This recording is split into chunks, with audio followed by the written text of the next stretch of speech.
Hello and welcome to the Downsized. My name is Laraine Durham and I've lost over 50 pounds on Tirzepatide. And I'm here with Christopher Durham. my husband of 22 years, and together we're the Downsized. This is the channel where we talk about all things GLP-1, health, fitness, weight loss related. How much have you lost, Christopher? 100 and some odd. I don't know. We'll see here in a little while. A little more than 100. This is our weekly opportunity to tell you about what's going on in our lives, what the scale said, was it up, was it down, as well as to weigh in on what's going on in the world of GLP-1s and take questions from you guys, our viewers. All right. We always start with the weights because, that's theoretically the exciting part. What about you?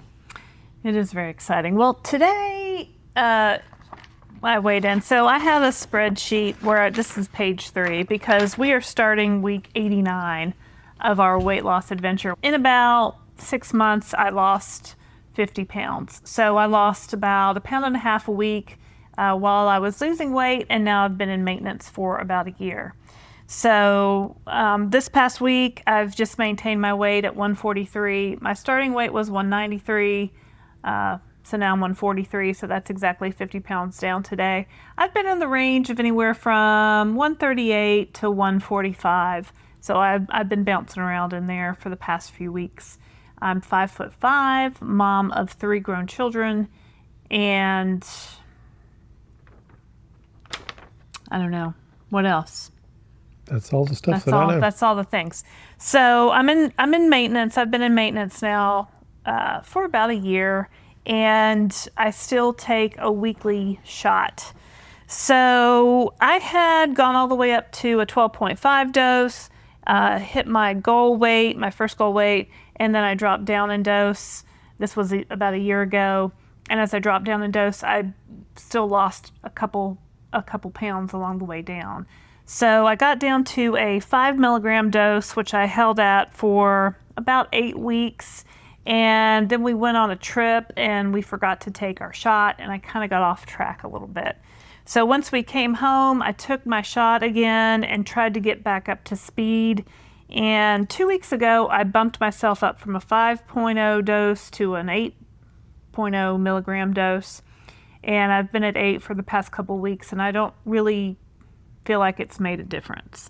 So today we took our shot after lunch, and I had a little bit extra in the vial, and it wasn't enough for a full another shot. It was just a couple of units more, so I took the couple units more without really calculating how many milligrams that was, and I figured out I'm sorry, did you say we're not doctors yet? I'm not a doctor. This is not medical advice. But, you don't want to waste it, right? I've seen a lot of things where people are like, how do I get the last drops out of the vial? We just use the needle and the insulin syringe and we have really gotten good at, kind of moving the liquid around and pulling the syringe out and getting just about every last drop out of the vial.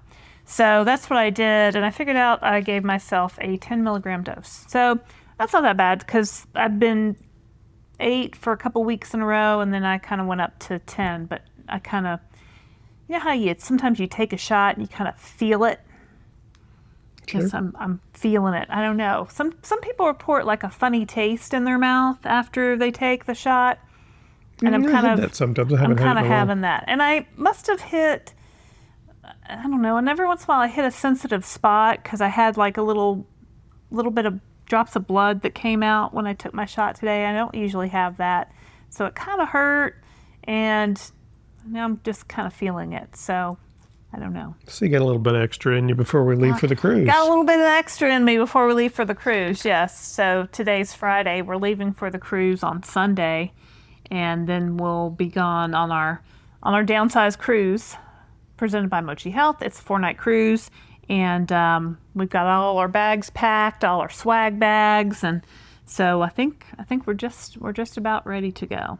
So yeah, exciting. We'll have, I guess, close to 50 people on the cruise with us. Do all sorts of activities. We'll be broadcasting on Wednesday night live. We'll do our live from the ship. Do a couple of interviews, probably live, some meet and greets. trivia, all kinds of fun stuff. We're going to go snorkeling with a bunch of folks. Should be exciting. So you'll see lots of content coming out of the cruise. Yes. We've got one of our daughters. She's sitting right here watching me. She'll be coming on the cruise, so if you're coming on the cruise, you'll get to meet her. But otherwise, you won't, because she doesn't want to be on camera. Unless you want to jump in right now and say hi. No, she does not. So anyway, that's our story. And that's, so let's talk about your weight this week, Christopher, and then we'll talk about what's been going on. Perfect. My weight this week, so I am 56 years old. For a short period of time during the year, we were 56. I don't know what you said. I don't remember. I'm 56. For a short period of time, we're the same age. He's much older than me. A few months. He's 6 months older than me. So I'm 56 years old, 5'10.5". I started at 286.4 pounds in September of 2023.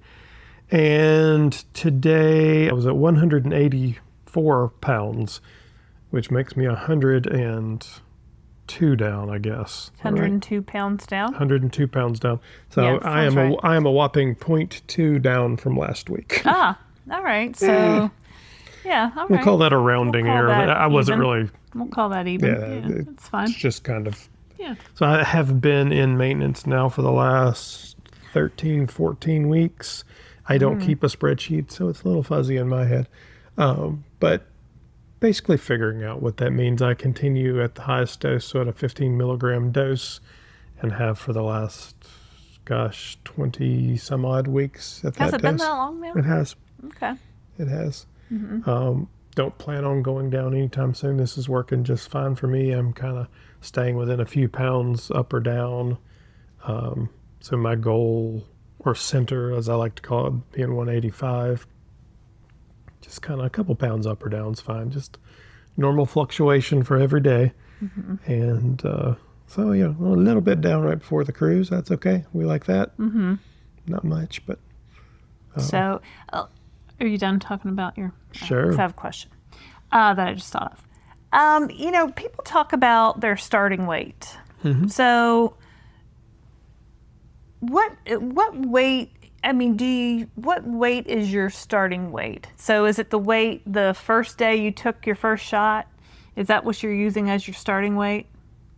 Well, my original starting weight was 5.5 pounds, but right. I'm never going to get back to my original weight. I don't feel like I can get to that original starting weight. So I was a twin, so there were two of us. There were two of you. Yeah, there was only one of me, and I was an 8-pound baby. My starting baby. weight is the first day we took the shot. Yes. The first day we took the shot. So that's what I talk about too.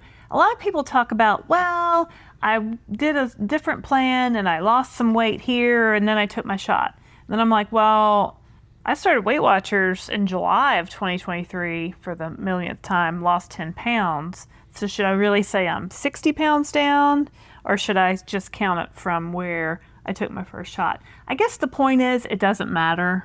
It doesn't really matter. So, because I was looking at my scale app the other day and it says I'm 60 pounds down. I guess I am, because I had been 203, lost 10, started GLP-1s at 193. So I don't know. Sometimes people look at starting weights and make a judgment, right? Well, that wasn't very high, or what do you know, or I don't know. So I just, and I guess it doesn't really matter is what I'm trying to get to. I don't think I had weighed for 5 years prior to that. So you don't think you had weighed for 5 years prior to us starting the... Probably not. Probably not? I've weighed myself. And I feel certain during COVID I was more than 300 pounds. Yeah. You go back and look at those pictures during COVID. Yeah, we were.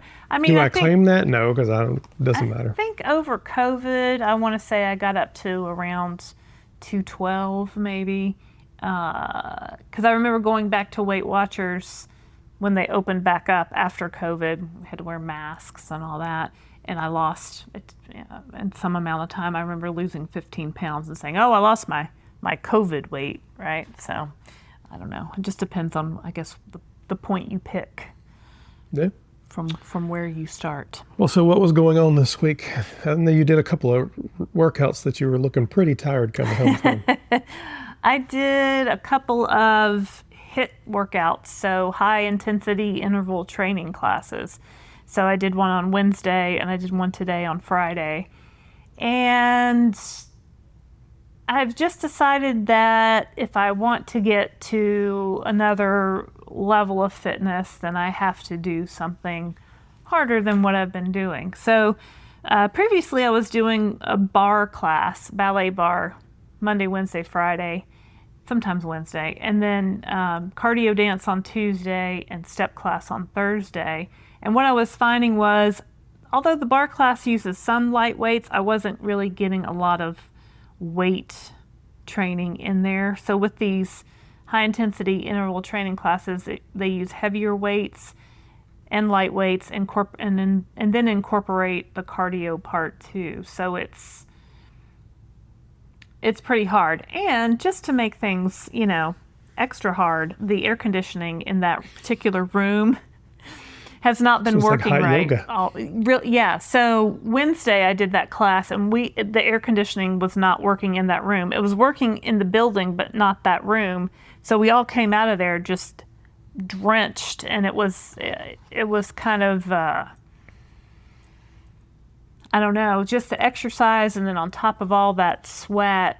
And I drink, I have my big 40-ounce cup, and I add my Element electrolyte to it. So I drink that as, before, during, and after my workout. So that always helps. Today, when I came home, I had a Quest protein bar as soon as I came home. And I think that helped too, because sometimes I feel like I'm not eating enough around my workouts.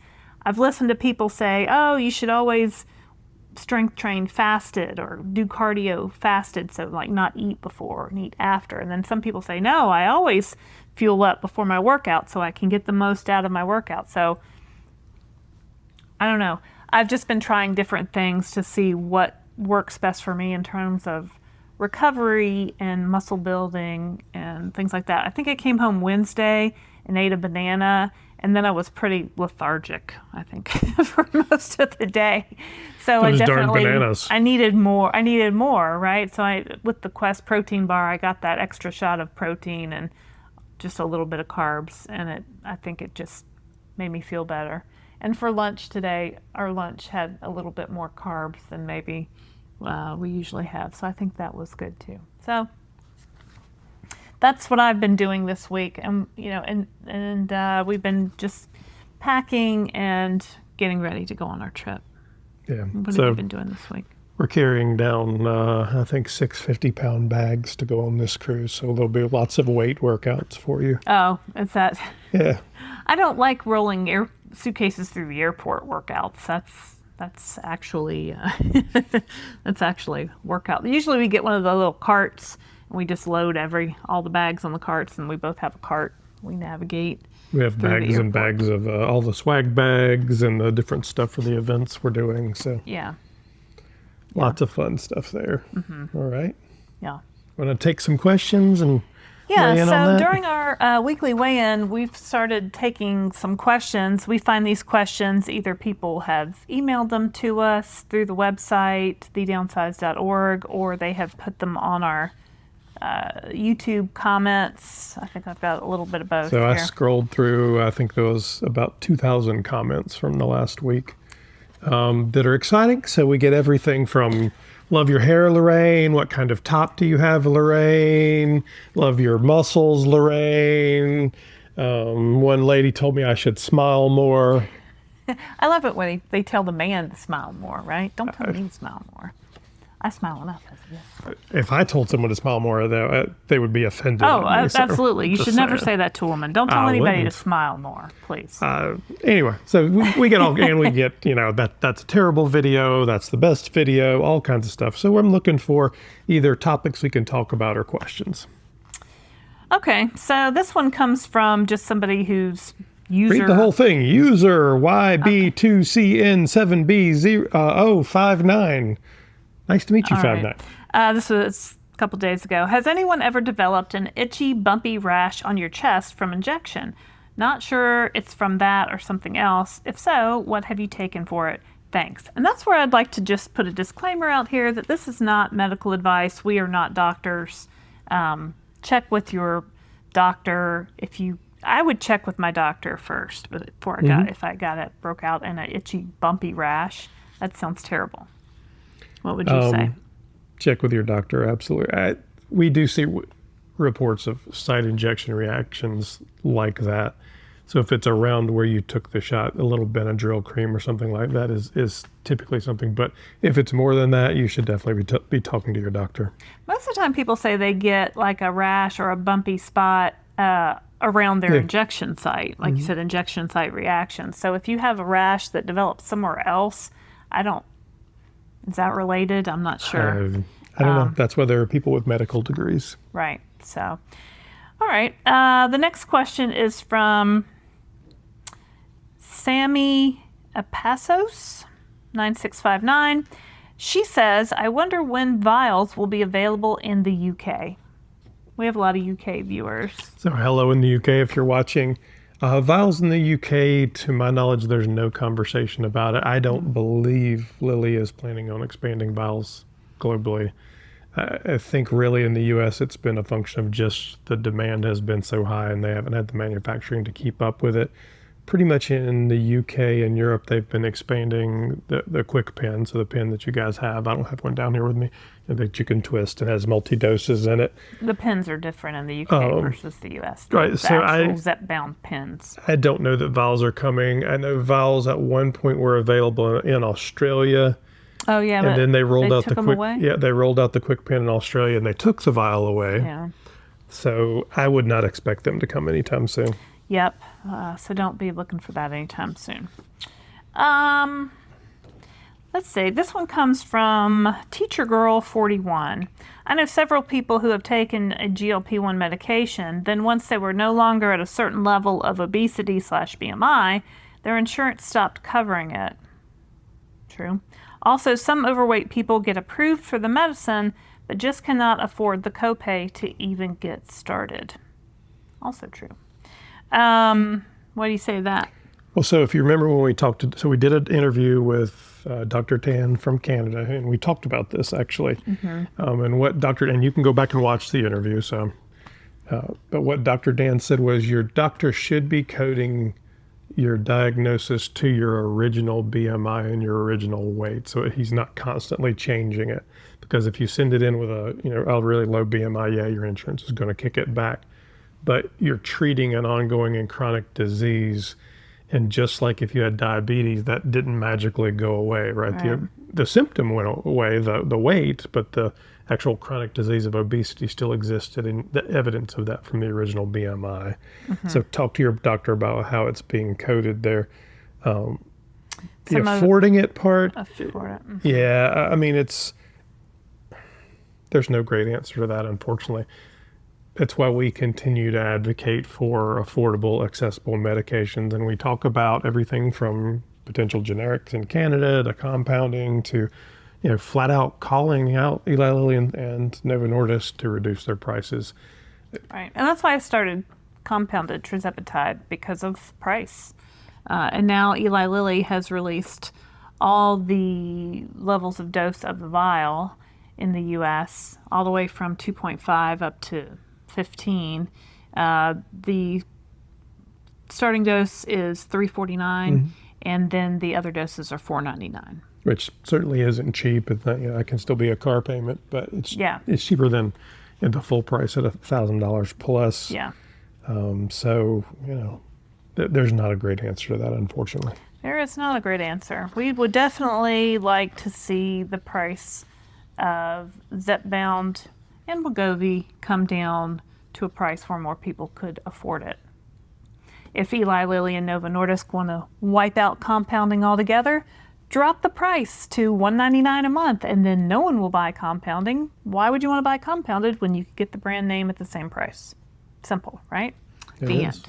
I have solved the problem. Well, and then what happens is everybody goes to CVS to buy Zepbound, and then suddenly nobody can get it anymore because if they released the vials to the regular drugstores, they wouldn't have a problem. There's plenty of manufacturing in the U.S. to do that. I'd love to see the vials at $99 a month. Wouldn't that be amazing? Or even $199 a month for all doses. I'd do that. I mean, I'm pulling out of a vial now. Doesn't matter to me. Yeah. That. Let's see. I think and then we had just a viewer who wanted to make us aware of something named Jennifer. She said, "Hi, I just wanted to let you know that Amazon has the Premier Protein Goodnight Protein Powder Hot Cocoa Mix, 10 grams protein, 0 grams sugar, back in stock. It's been out of stock for months. Cheers, Jennifer from San Diego, California. P.S. I love your videos." Well, thank you, Jennifer. I love that Premier Protein protein powder. I've tried it. It's not bad. I wouldn't say love, but it's not bad. I mean, since the weather's been warmer, I haven't really thought about it or drank it, but certainly when it gets colder outside, and especially at night, sometimes, you want like maybe a sweet treat, but you're trying to stay on your program and you don't really want something like, you just kind of need something to just kind of fill in, just kind of to tide you over. And I really like that hot cocoa mix because it's warm and it has protein. I think it also has magnesium in it, so it can help you maybe sleep easier. I think she says it has magnesium, zinc. She lists all the vitamins. Yeah. And is that in our Amazon store? It is in our Amazon store. So you can go to thedownsized.org, check out our Amazon store. It's full of products that I've used that I like or that we've reviewed on other videos for the Downsized. So we are Amazon affiliates. We make a small commission on each purchase. So thank you very much for supporting our channel. So the other questions that have been floating around out there, I have a couple of pretty aggressive commenters that have been talking about the illegal gray markets out there. Oh. I thought I'd just mention it. That'll really upset them. The gray markets, which is medication that is not by prescription and is meant for non-human consumption, so it actually physically says on it, not for human use, is not something that we discuss other than to say not to do it. So it's not part of our conversation. There are other communities out there. We don't tell you what you should or shouldn't do. You're grown-ups. You do what you want to do. But as part of our channel, that's not content that we include. And honestly, it's the quickest way to get you banned from TikTok, Facebook, all of that. Basically, it's like selling illegal drugs under their rules, and they will shut you down. This is where people are getting peptide powder and bacteriostatic water and mixing them up at home. Like, why? It's really cheap, and that's why. But I just think it's a safety issue. We don't do that. We don't recommend it. If you're an adult, we're not going to talk about it. And so although we did just talk about it. But one of the guys was like, "Well, freedom of speech." Well, let me explain something about the Constitution. You're free to start your own YouTube channel. The Constitution defends freedom of speech from the government, not from private entities or from my YouTube channel. So if you want to talk about that, feel free. Start your own YouTube channel. Right. So, you're certainly free to start your own YouTube channel. That's just something that we don't support. And, if we see a comment about it, we're going to delete it because that's just how we roll at the Downsized. We want everybody to, health is first, right? Safety is paramount, right? So that's our most important thing. We're not doctors. We don't prescribe medicine. We can't give you medical advice, but and I'm not a chemist or a pharmacist. I'm not going to teach you how to mix things in your bathroom that you inject into your body. That's terrifying. I'm not even comfortable talking about units of injection versus milligrams because it's confusing to people. And, anything that we think is going to lead someone to possibly an injury or, take more dose than they mean to, we don't want to encourage that. Yeah, this is our channel where we talk about these amazing medications and losing weight and getting healthy, and that's just not part of the conversation that we're going to have. Mm-hmm. All right, there's a lot of cool stuff coming up in the news this week, so make sure you catch the news on Monday. This comes out on Sunday, so you will have seen Lorraine's very first Get Ready With Me video. We just filmed. I haven't edited it yet, but it'll come out on Saturday, so make sure you take a few minutes and watch that. Very different format for us, and let us know what you think of that. If you'd like to have us answer a question directly on this on an episode of the Weekly Weigh-In, send Laraine an email at... You don't know my email address? Yeah. Send it to Laraine at thedownsized.org, Laraine at thedownsized.org. There's also a link to message us through our website at thedownsized.org. There's a contact us button. Yeah. So yeah, there's lots of different ways you can contact us. And we continue to look for folks to be on our Downsized Dish series. So if you'd love to tell us about your story and be on the screen with either Laraine or I, you can contact us at Lorraine's email as well. Yeah, we do that weekly series, The Downsized Dish. So even if you're just starting your journey, if you're in the middle, if you're at the end, if you're in maintenance, really anywhere in between there, we'd love to talk with you. So send me an email to Laraine at thedownsized.org. I'll send you a link to our calendar, and we'll get you set up. All right. Is that it for us this week? I guess that's it for us this week. It is. All right. We will be on a ship next week. So make sure you watch out. There'll be probably a good bit of shorts coming out. You might see me line dancing. Who knows? Make sure you like and subscribe. So, when we go live from the ship or we post a video from the ship, you can, catch up with us and see all the fun we're having. We're going to be announcing the Downsized 2026 cruise next week, so make sure you like and subscribe for that. It's going to be in June 2026, so we'll announce the ship and all the details next week. So yeah, and we will be live Wednesday night. The time will be a little earlier. I don't remember the time right now, but it'll come out. The time's a little bit earlier. Yeah, and we will have a studio audience of 50 of our GLP-1 friends out there. Yeah, the Downsized Cruisers will be in our studio audience, so that should be fun. So, and that'll be our pink night, so everyone will be dressed in pink. Yep. Everyone that wants to be. I will have a very bright pink outfit. I have a pink sparkly dress, which, I don't know. Stay tuned. Like and subscribe. Like and subscribe. Yeah. Well, thank you very much for joining us today. My name is Christopher Durham. And I'm Laraine Durham. We are The Downsized.